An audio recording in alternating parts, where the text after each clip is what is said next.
All right, it's that time of week. We catch up with our guy, Illini Inquirer basketball analyst, former Illinois Wright State basketball player, Mike LaTulip. And Illinois is on a roll, Mike. We thought this team was capable of it after an 0-3 Big Ten start. You're wondering, will it click? But it has. 4 straight wins for Illinois as they improve to 13-5 overall, 4-3 in the Big Ten. So since the last time we caught up with you, Mike, on this podcast, Illinois has beaten Michigan State at home, then goes on the road and beats Minnesota despite some early foul trouble. So I'll just give it to you. Like, out of those 2 games, what stood out the most for you? I think you see how fluid things look when execution and effort come together. And offensively, you're generating good shots. You're getting to your spots. And because of that, there's more predictability with where guys are supposed to be. So turnovers come down because there's less freestyling and trying to figure it out. Guys know where they need to be, where they need to cut. And most importantly, the passer knows where they're going to be, where they're going to cut. And that's kind of, you can maybe become a little bit more easy to scout, but the trade-off is that you're getting more possessions and you're finishing more possessions. So, and what that's doing too is because they're not turning it over and they're generating good shots, it's putting less stress and strain on their transition defense. And we know when this team gets that defense set, it's one of the better defenses in the country. I'm glad you brought up the turnover stat right away because it's one I've been tracking here, Mike. They ended up with 11 at Minnesota, but a lot of those were late when some of those, bench guys were in. But they averaged 14 turnovers through the first 14 games. That's about 9.7 over the last 4. And they've only allowed, I think it's 21 points off turnovers over the last 4 games. Like, there were games Illinois was giving up more than 21 points off turnovers. That's made their defense look better too, right? So, like, it all kind of comes together, like both the offensive and defensive ends right now. It does. And you see that, how that blends. And this is why I love this game, because it all ties together. What you're doing on the offensive end absolutely affects what you're doing on the defensive end and vice versa. And you're seeing this group, because we knew they had a good defense. And especially when they abandon the switching and they get more just down to brass tacks and more matchup dependent, now you're getting better defensive possessions, which lead to getting out on offense, and then better offensive possessions that are helping your really elite half-court defense. So it's something that you want to obviously look in to see them being consistent with, especially as you start to get into late January into February. That's when league titles are typically won or lost. So they got a lot of good stuff to build on, because now you got 5 out of 7 at home, and you protect home court at a minimum, you're in a pretty good spot here. Mike, I want to bring up a few stats here, and it just kind of goes off of what you're saying. 4 straight games of allowing teams under 70 points. After that was allowing 70 plus in 5 straight games against high major opponents. The effective field goal percentage of 50% in all 5 games. And then their offensive efficiency is now top 5 in the league. It's just amazing, Michael. You went through why some of those things happened. It's amazing how quickly it flipped for this team. Yeah, and again, it's all tied together. Mm-hmm. I think defensively, you're stopping teams because you're setting up that half-court defense because of what you're doing offensively. And I think another little wrinkle to them abandoning the switching is, I think now you allow guys to accept individual challenges defensively. And when I say that, I mean Terrence Shannon can go into a game being like, I freaking got Jamison Battle, man. Like, that's my guy. And now when Ty Rodgers comes in, he's like, that's my guy. And when you have these linchpins on these different teams, Dawson Garcia, Jamison Battle, next game, it's Joey Hauser. They shut him down, right? Joey Hauser.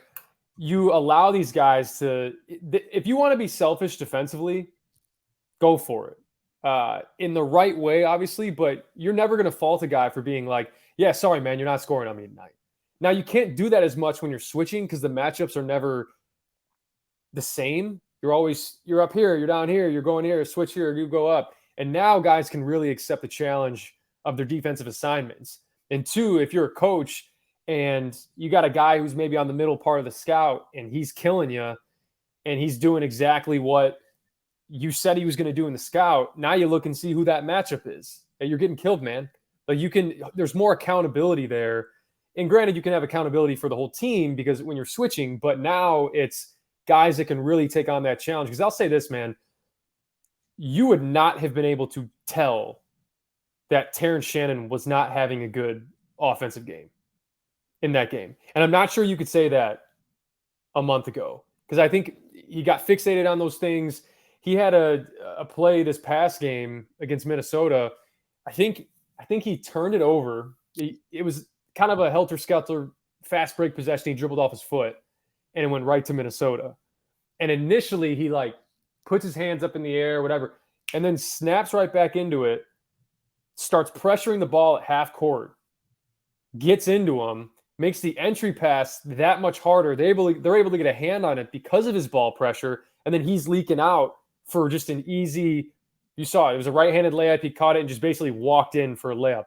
And it's funny how the game rewards you with that stuff, with your effort. There were 2 times in the first half that he created turnovers just from getting through screens. One was a moving screen, and one he got through and knocked Jamison Battle off balance, and they turned it over. And that's all from his effort. And you start to see, like I said, how the game rewards you. And shoot, if Terrence Shannon's going to do that, regardless of what kind of game he's having offensively, this team's going to be a rocket ship because it starts with him, right? And it just does. When you have a guy like that who's one of your best players and he's giving that type of effort, it trickles down. It just does. It permeates. And that's what you want to see from him because he's that talented, man. All the physical tools, all the talent, all the skill. And when he plays with that type of effort consistently, man, it's dangerous. We've talked about how the aggression early in games to start this win streak was leadership. I think that stuff you're talking about, that's leadership. Like maybe he's not, Terrence does have some vocality to him, but I don't think he's Io. He's not Trent Frazier quite from that. I think that perspective, but that stuff by example, I think permeates when guys know that he's a dude, right? Yeah. And you saw the guys that came in. Look at the effort. Not to say that Ty Rodgers is a guy that doesn't give you consistent effort because he does. But man, Ty Rodgers was doing the same thing Terrence Shannon was doing. And then RJ Melendez had Jamison Battle, and RJ Melendez was refusing to get screened. It translates, man. And we always talk about like who's the leader, and we think of leaders as just the guy that barks orders, and that's not the case with this team. I think they do it by committee. I think Brad Underwood has a big hand in that, and that's fine. We can't just sit here and be like, who's going to be the leader that emerges, and it's got to be one guy. That's not always how it works. If you're winning games, you're winning games, and each team is different in how that's constructed. So I was just really happy to see that from him because I think that was always there. Yeah. And it, like we always talked about with him, it wasn't a care thing. It wasn't like I care, I don't care. It's really hard, human nature of it, to try to compartmentalize all these things when you're counted on. And he had the luxury at Texas Tech to just kind of be like, maybe he could do that at times. Not here because he's that important to this team and he's accepted that challenge and they're getting rewarded as a team for it. Mike, we've talked a lot about this guy's defense, but we're starting to see the offense come alive. Like Dain Dainja was a mid-major killer for a while, right? He had 31 points. I just did the math on this through his first 5 Big Ten games. The last 2, he's got 31 points on 18 field goals. It seems to me they're running more offense through Dain Dainja. Like that has been a point of emphasis here recently. But what's that mean for this team, and what have you seen from Dain the last few games offensively? Yeah, I think early in the season, this has been a process, right? Because you saw the explosive efforts from him against some of those mid-major teams, but even that stretch that he had against Virginia, he had some finishes. He had that dribble keep for the dunk, and I think that may have been the moment for this staff that was like, hold on. I think we may have something here. That he can do it at this level, and the funny thing about the dribble keep is he was pulled out to more of that free throw line extended area, which is kind of where he's at in spread. So it's funny extrapolating that down the road. That's become more prevalent.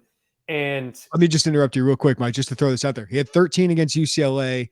5 against Virginia, 8 Yeah. against Maryland, 9 against Texas. So yeah, he did have these flashes, but he just didn't see the performances he had the last couple of games. So go ahead. Yeah, and look, it's all tied together too for him is when you know you're a focal point, which he is now.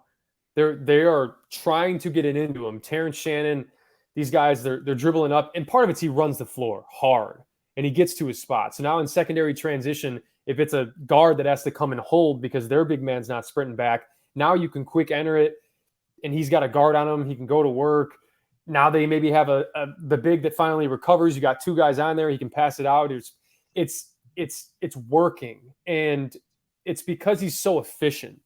I mean, he's whatever he is. He's got to be high 60s, maybe low 70s from the field. 72%. Yeah, man. Like you're going to go back to the well on that, and that's not to say you're going to force feed him 30 times a game, but he's efficient in the touches that he gets, and he's kind of starting to figure out who he is as well. I've made this comment before. He's not Nikola Jokic. I get he's a better passer out of the post than Kofi, but that's not saying much. He is the type of guy where he's been so selective with when he starts trying to pass it out, when he has the advantage. Because, shoot, when he's single coverage, I'm not sure there's a guy in this conference that can handle him. I think he can continue to get efficient looks. Now, he still hasn't run into like the Hunter Dickinsons, Cliff O'Murray, Zach Edey's of the world. So maybe that's when we get an even better barometer. But post-entry touches are post-entry touches, and you want to get them regardless, not just because we want a bucket, because, hey, we want to get cuts off of it. We want movement. We want inside out. It's pretty incredible that they went and found a guy like this who had no high major track record, had played in 3 games, and now you could argue that he's one of the better bigs in the conference. And he's one of the most important players in the program the next couple of years. Like I hate to get ahead of myself, Mike, but for everything he's giving you now, like Dain Dainja and Jaden Epps are your go-to scorers next year, right? And you could add a transfer and maybe somebody else's emerges, but like he is a pillar of what you're going to do the next 2 years. And you feel really good about that. Like I get caught thinking ahead of myself, but the fact that you have Dainja, Epps, Rogers, Harris, Goody, Melendez potentially is your core going into another season, like that's a program, man. And then you get Imani Hansberry in there and more guys, like that's what you're looking to build on. And Dain Dainja is a foundational piece to what they're doing now and moving forward. Well, we talk about looking ahead, right? Hey, we don't want to look ahead. You kind of have to in this day and age. I mean, you really do, because year in and year out, you just don't know who's going to be there and what that looks like. And hey, what's the contingency plan if this guy leaves? And we don't want to think too far in the future, but you kind of have to. So having these guys, I'm watching Epps just become this confrontational driver, and his ability to finish off the glass and with his offhand and just get into his spots. He used his, Talon Cooper's an older guy. He's played a lot of college basketball, and Jaden Epps in the second half is using his shoulder, backing him in under the basket and laying it in. I mean, those 2 guys for sure. If you got a point guard, and we'll get into Epps because I got some comments on him as well, some really positive comments. Yeah. But Epps and Dainja, and then you got maybe another step from Melendez, another step from Luke Goody, and you fill in these other parts. That's how you sustain winning, man. All right, before we get into some of those freshmen that really seem to be settling in here, Mike, we got to bring up Matthew Meyer, who has played like an all Big Ten player the last several weeks. First 8 games, 5.6 points on 30% shooting, 0.3 blocks. Last 10 games, 15.4 points, 50% shooting, 2.3 blocks per game. What has clicked? Like, why is he playing his best basketball right now? Yeah, look, Matt is too skilled, too athletic, too versatile to not have movement offensively, to not be involved in multiple ways offensively. So he's at his best when he has that movement, and that's dribble handoffs, that's pin downs, that's choice actions that you saw against Minnesota and other games. Are getting him into these wedge actions. They're finding different ways to get him involved. You saw the Michigan State game. I don't know what the call is, stack 3, whatever it was. Let's run it 15 times. And credit Brad Underwood, because he's, whether it's Terrence Shannon or Coleman Hawkins, or he's been so good at putting these guys in different spots. you have plays that are layered, right? Where they're playing to multiple guys' strengths. It's not just, hey, this is an ISO for Terrence. This is, hey, we're at Nebraska. It's the second half. We're going to run that wedge action, bring Terrence up to the top. We're going to screen Matthew Meyer into the long post. We're going to hit him in the long post. We're going to dive Dain Dainja to the rim because we know when we do that, that's going to pull the big from the weak side, and we're going to skip it because that big from the weak side is guarding Coleman Hawkins, who just made 6 threes against Wisconsin. Like, that's how you put it all together. And that's what's so impressive about it, because now you get in this game, they ran that choice action out of spread. I'll show it in the film for Terrence, like 5 straight times. And then they ran that choice action, and the second option was for Coleman Hawkins. Now they ran it through, and Coleman Hawkins gets a 3. And then they run the same thing on the other side for Matthew Meyer twice in a row. He hits a 3. They go back to it again. He gets it off the dribble and lays it in. And shoot, man, I mean, I think getting out of the 5 out and going more to spread. Now I think Coach Underwood has allowed himself to have a little bit more of a hand being a tactician here and being like, all right, I can see this. We ran this. I know this well. What's working? And let's just keep going back to it, because he's been pitching a hell of a game from the sideline. I was going to say, we know him as a great tactician. Yep. Right? Like that's when he came from Stephen F. Austin, that's what he was known at. Oklahoma State scrapped everything, changed it to fit his talent and Juwan Evans. And we know what happened here to scrap things with Kofi, scrap things with Io. And last year's team, it does feel like he's put his system to where it makes him shine too, because you're starting to see those things, like you're saying, calling these plays, making these sets. Like, it just, there's so much set. There's so much more where he has his hands on everything rather than just letting the players freestyle. Right. And that's the beauty of having a spread foundation. And it's not just, I got to come down every time and call a different set play. The set plays are within spread, but you can at least see within it what you want to run. And guys know it. It's patterned. It's layered. There's multiple options out of it. And they become harder to guard. And we'll go back to Matt Meyer here. Matt Meyer, the variety, right? Him get action, chasing, skip to Danger, dribble handoff, exploiting mismatches, pin downs out of spread, choice action out of spread. That variety has amplified his game offensively. And I think, too, now because you're doing that offensively, they're setting their half-court defense, and I think that's where he thrives, too. Because sometimes he'll block shots, but sometimes he's blocking shots because he got beat or he fell asleep. His recovery's great, but that's getting him going on both ends. And look, the change to spread and that variety has allowed him to generate production outside of isolation. Because when he was doing it before, he was really having to generate out of isolation. And when you generate so much out of isolation, there's no stickiness to that. Like, that's a possession by possession thing.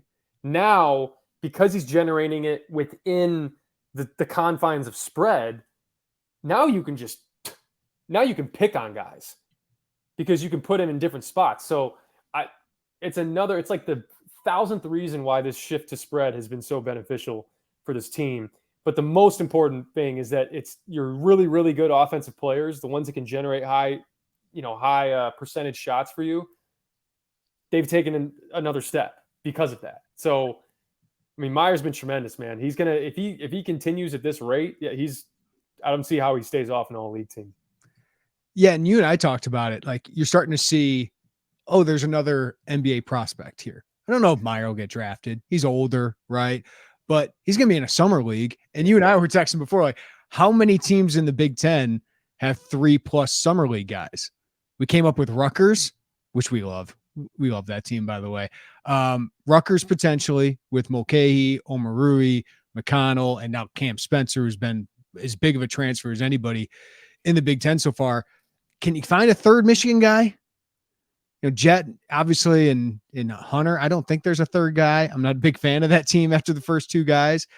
There's not many teams in the league. So the fact that you have 3 guys now potentially playing at that level, I know Coleman can be up and down, but we know how big of an impact he is when he's on the court. Terrence has been, outside of the shooting threes, has been all league, one of the top 6-7 players in the league. And that's just hard for any team to overcome, Mike. And we saw it in the Michigan State game. Like, they slowed down Shannon, they slowed down Hawkins for a little bit, and Matthew Meyer got going. Yeah, and look, you can have NBA talent and guys that can have a cup of coffee in the NBA or play 5 to 10 years or 12 years, whatever it is. But the funny thing about college basketball is it doesn't always translate. And I think that argument would be amplified if this was January 7th, maybe, when things were not so great. But look, I think back in 2019, there was a Vanderbilt team that when you go and look on Sports Reference, there are, I think, 6 guys on that team have NBA logos next to them, and they went 0-18 in SEC play. Right. So it doesn't matter if you can't put it all together. And look, I think, yes, I think Coleman gets drafted? I do. Do I think Terrence gets drafted? Absolutely. I think my guess would be if Terrence continues at this rate, he's going to find himself in the 20s. I think he's going to be another guy that works out well. Yeah. When teams have him in, I think he can shoot it. And that's probably where Coleman is going to thrive too. He may not blow people out of the water on his measurement stuff. But you get him into a workout, man. I was watching pregame when I was up there for the Michigan State game. He doesn't miss. He's going to thrive in that situation. And you can argue the same about Matt Meyer, because Matt Meyer might have more of an NBA-ready game than all of them. Yeah. And that's when he wants to challenge himself defensively, and because he can guard. We know that. And he's one of the better rim protectors in the Big Ten. We've seen that as well. So him putting it all together, his game off the bounce, exploiting mismatches, he finishes around the rim. I think he's 54% from 2 this year. He's 37% from 3. I mean, that's crazy efficient, because he wasn't as efficient last year for that Baylor team. But now you see, has a little more energy. The ball's in his hands. He can do a lot. So, shoot, it's not a bad problem to have, but you still have to put it all together. And I think that's what they've been able to do the past few weeks, right? Is, hey, we have this talent. Let's not waste it, because all 3 are probably going to be gone this year. Well, 2 for sure. Yeah. 3 most likely. And they're making the most of it, man. They got a lot of talent. Yeah, so we mentioned Dainja, those 3 guys. They're potentially NBA guys. And then you have Jaden Epps playing really good league guard, and a couple other freshmen really stepping up. So I know you want to hit on Epps, but, man, Harris, the offensive game comes and goes, but he shot threes better than I thought he would so far this year. It's the contested layups that might be a concern, but we know what he brings defensively, right? Like, his deflections were ridiculous in Minnesota, good rebounding. But we're seeing Ty Rodgers emerge. So you feel like those guys are settling? What do you got on the freshmen? Yeah, look, I mean, Sky Clark's departure, I know everybody has comments one way or another on it because it coincided with this win streak. But what it's allowed this team to do is just focus on a set rotation. And that's helped these freshmen understand that, like, hey, I don't got to look over my shoulder. I know I'm staying in. I know I'm going to play 15 to 25, in Epps' case, close to 30 minutes. And that makes you feel a little bit more freedom and trust in your abilities a little bit. And you're not dumbing down your game. We're like, I can't turn it over. I can't make a mistake. You'll be 25% the player that you are. And for Epps, what you're looking for is for a guy that handles the ball like he does, which is, he's becoming the point guard on this team. And when you're a point guard, you have to have some sort of command. And he's showing that. And it's showing in little ways. He basically puts a nail in the coffin against Michigan State, gets downhill, finish. No. But there was one point in the game, last game, that I really liked. And it showed me, like, that's a point guard. That's a guy thinking the game. That's a guy that understands where the defense is at and how to make them pay. Brad Underwood called a timeout. They drew up a play for their last offensive possession of the first half. Okay, and Minnesota goes zone, which very common. They call a timeout. You're going to come out, blow up their play because they didn't draw it up for zone. Yeah. Now you go zone, and as a point guard, he's got the ball in his hand. You're directing traffic. Ty Rodgers is in the middle, and you got RJ Melendez on the left wing, and you got Matthew Meyer in the corner. So obviously you have 2 guys up top in the 2-3. You have the bottom guy of the 3 in the 2-3 zone guarding Meyer in the corner. And what does Epps do? He points at Ty Rodgers and says, come here and set this screen on the inside of the top of the 2-3 zone. and that eliminates the guy guarding Jaden Epps, and it pulls the second guy at the top of the 2-3 zone over to guard Epps, which creates 2-on-1 on the left side, which that bottom 2-3 zone defender now has two guys. You quick pass it to RJ Melendez, guy has to come out, one more to Meyer, 3. And that's all from Jaden Epps just having command. You come up here, you set this, because I know if I come off, he'll commit. We get 2-on-1 bucket. That's the stuff. And that's only learned. I'm not sure how much of a point guard he's had to be. He's a scoring guard, man. And he's in those scoring combo guards.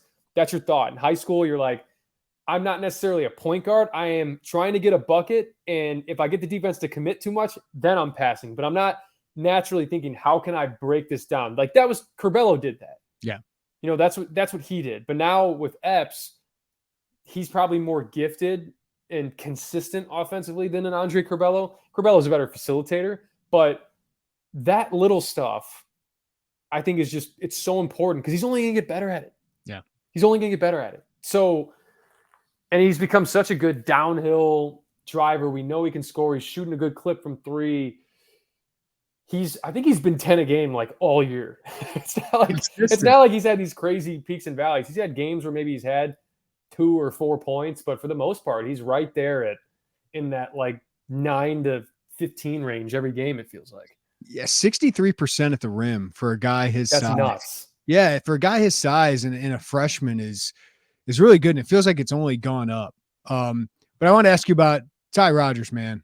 Starting to be that junkyard dog, starting to be the player I thought he could be immediately. And it doesn't always show up in points, obviously, but we're starting to see him be more aggressive and more confident on that end. And just the offensive boards, I just think are so huge. And then what he's doing defensively, you mentioned it. I thought what he did against Greasel in Nebraska was like, whoa, there it is. And they did it again against Jamison Battle. Did make a big impact against Michigan State, but seeing him gain confidence, I think is huge. Yeah, he's blossoming. I think he's kind of transferred that energy of being super frantic to being, hey, I'm going to play with an incredible motor. I'm going to play with incredible pace. And that's all molded into this energy bunny that it's really hard to match his motor. Mm-hmm. I don't like these teams are really struggling to match his motor because he brings it every single time. That dude played 22 minutes. He didn't waste a second. Not a second. He played 22 minutes and gave you everything he had for 22 minutes. And not many guys can say that. And I've said it before. I mean, Ty Rodgers plays like his life is on the line. Mm-hmm. And he's channeled that a little more. I think he's finding his spots more. Terrence Shannon drives down down Broadway, right down the middle of the lane. He's in the corner. He's like, why would I space out to the corner? I'm not a three-point shooter. I'm diving to the basket. I'm cutting. I'm backdoor cutting, dump off layup. He's getting offensive boards. That's how he's generating all of his production through being that utility guy and being a guy that can guard multiple people. I mean, he could guard anybody in this league. Literally, he can. And he's not always going to get the best whistle because he's a freshman. That's just what happens.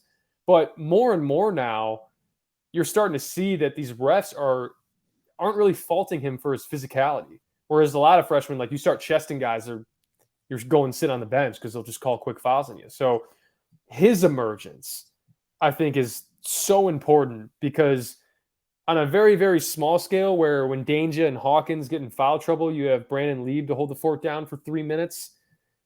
You know, if it's a Zach Edey situation like Boston's Verdonk did last year, you have a guy now with Ty Rodgers on a much larger scale that, hey, if we need you to close out games, you can do it.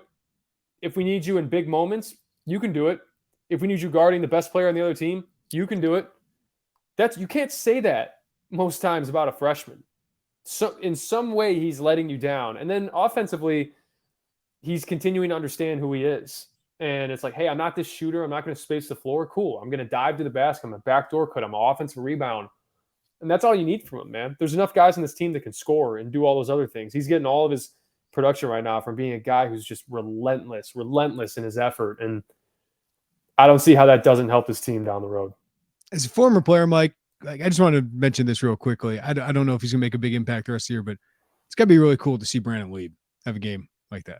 Dude, and I can't relate because I'm not 7 feet tall. That's right. But when you're a guy that doesn't get a ton of opportunity, and not only that, when you do get your opportunity, you don't know when the next one's coming. Mm-hmm. I mean, I went through that when I played. I mean, I cracked the rotation. I told you against Purdue, got put in the first half, got backdoored. John Octius dunks it. I didn't play for 2 months after that. And so finding a way in those minutes that you have to make an impact without being like, here's my heroic moment. Yeah. Like, I got to go above and beyond to show them that I'm serviceable. It's just do what you do what you're asked. And that's how you build trust. Now in games against Purdue, right, or one of these, or some of these teams that you get in foul trouble, they don't have a problem looking down the bench and being like, Brandon Lee, get in, because we've seen it. Like, I know he's going to do his job. I know he's not going to go rogue. He's going to be, and it wasn't perfect. No, he gets beat downhill by Garcia, lays it in. I mean, there were a couple fouls. I think he had 3 fouls in 13 minutes, which is better than the 5 and 8 minutes I think he had earlier in the season. But if you have a 7-footer on your bench, pretty far down your bench, that at least has a pulse when he gets out there and understands the game, understands who he is, how's that not an asset? When you got to dive into your depth and figure it out and piece it together, especially on the road, good for him, man. I mean, that's why Brad Underwood was singing his praises after the game, because that's what you want, whether it's the first guy or the 10th guy or the 11th guy or the 12th guy, I know who I put in, they're going to do their job. And they don't feel like they have to go above and beyond. And that's what this culture, what this program is built on, is like, it's not about you. I get that, like, you're getting your shot here, but it's still about the collective. And I thought he did a tremendous job of playing within himself, not doing too much. And he played big minutes, man. If I had to bring up one concern, Mike, about this team right now, which it's hard to when you win 4 straight games, right? But schedule's going to get a little tougher here with some better teams coming up. During conference play, they're 13th in the Big Ten in 3-point field goal percentage, shooting 32%. Terrence Shannon, I think since that UCLA game is about 20% from 3, but during conference play, 20.7%.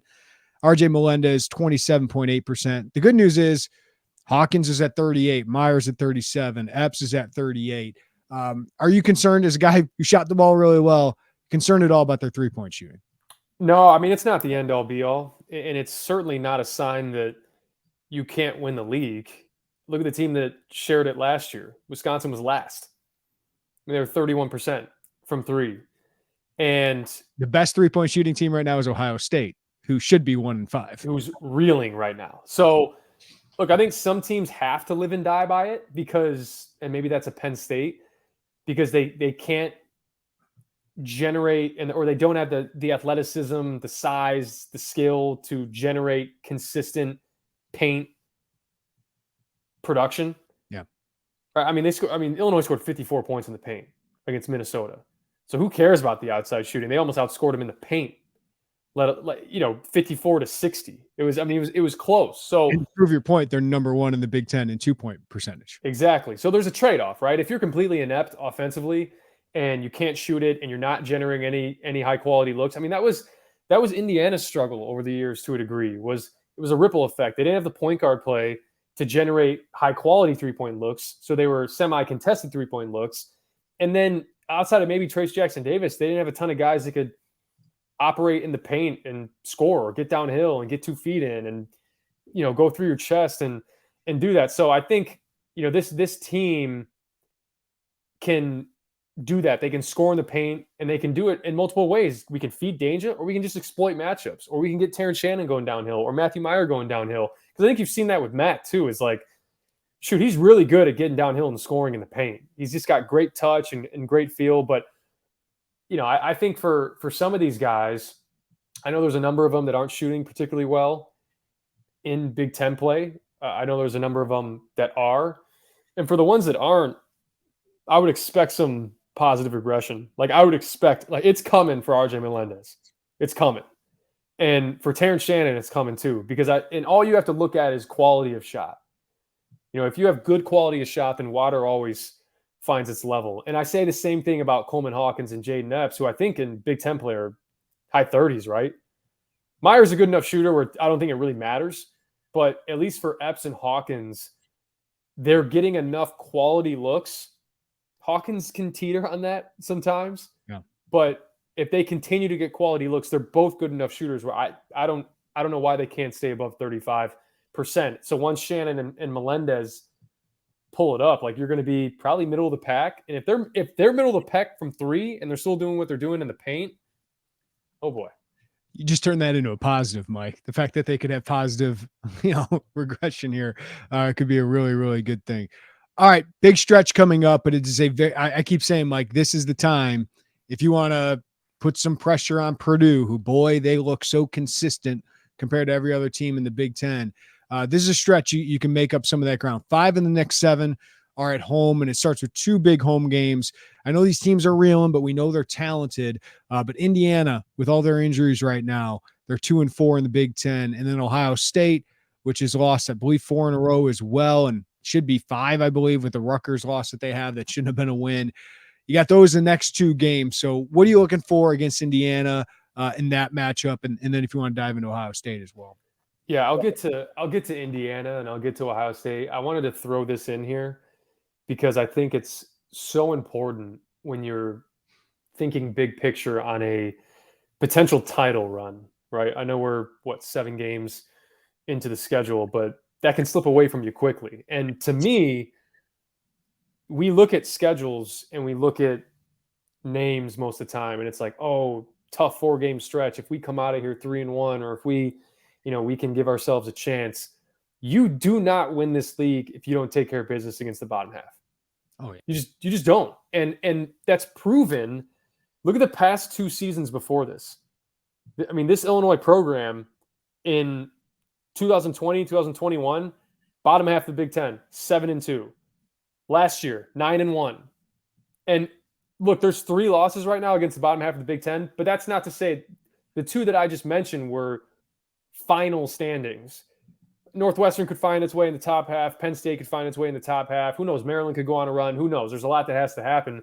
But you do not win this league if you don't win those games. So that's part of the reason. I know we're 37 minutes into this. That was a mature win against Minnesota and against Nebraska. Like, your past 2 road games, you drop one of those, you really put yourself behind the 8 ball, because you're going to have games, and you're going to have games moving forward, whether it's a Purdue or some of those where it's like, close one and we drop it. But you have to win those. Like, if you want a shot at a title, you have to win those. So getting into Indiana, they're starving. They're starving. And I don't want to make too much of players-only meetings, but I think Woodson said that they had a players-only meeting before Wisconsin. They played a little bit more inspired. I know that game probably set college basketball back 30 years in the first half, but they need this one bad.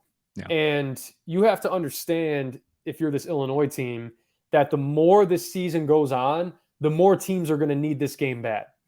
And what made this program so good over the past couple of years was Io and Trent being like, great, we won on the road against Minnesota, or great, we beat Wisconsin at home, or great, we beat Michigan State at home. Stay focused. It's the next game. That doesn't mean anything. It's over. Move on. Turn the page. And that's why they were so consistent. They didn't rest on their laurels. What they did against Michigan State, place was buzzing, orange out, all that, awesome, and then have a letdown. That's why they won championships. And if you want to do the same for this team, you have to adopt that mindset. And specifically with Indiana, right? I think you can out-tough them. And you can say the same thing about Ohio State. I think you can do it to both of those teams. They're a bit younger. They're experienced in some areas. But, man, Indiana specifically, if you're guarding Indiana, right, it is imperative. And I'll go through it on the film because it happened a couple times against Minnesota. Accept the challenge against TJD. Accept the challenge, but understand that when they run their high ball screen stuff or their dribble handoff stuff, the point, like, your first order of business is the ball. Get through the screen, one. And if you get to the screen, you allow Dain Danger, Coleman Hawkins, whoever, to get back to TJD quicker and not have him be this lob threat. But if you are hung up on a screen and you are the big, if you're Dain Danger, if you're Coleman Hawkins, do not abandon early to get back to TJD and start just letting guys go down Broadway, Jalen Hood-Schifino, and get layups point blank at the rim. Your first order of business is stopping that ball. Don't leave early. That's why you have a tag man on the weak side. If he's got to come over and bump TJD, he'll do it. If you need to emergency switch, they can do it. That's to me, just like Michigan State, that's where this game is going to be condensed to, is that middle third, how they handle ball screens with TJD. He'll Barkley his way into the post. He'll do a bunch of different things. But I think their length, and this is a big team. I mean, Hood Schifino's got size. Galway's got size. Geronimo's got size, and they're athletic. And so I think it's a good matchup, but I still think the way this Illinois team's executing and their effort could wear this team down, man. Because if there's one thing I've seen with this Indiana team, it's that if you can punch them in the face, man, they will. They do. And you could probably say that about this Illinois team about a month ago, but they've turned that corner. Like, I'm confident in saying that this team, and that's like Minnesota game, they showed no panic, knowing that if they drop that game at Minnesota, we're back to probably the skies falling. Like, they had no panic. I think they knew they were the better team. They knew if they continue playing with that effort, the game was going to take care of itself. And I think you can do the same against Indiana. Us reporters like to do the narrative thing. If you beat Indiana at home, you buried them. Like, I think they're buried. Yeah. When we talk about Big Ten race.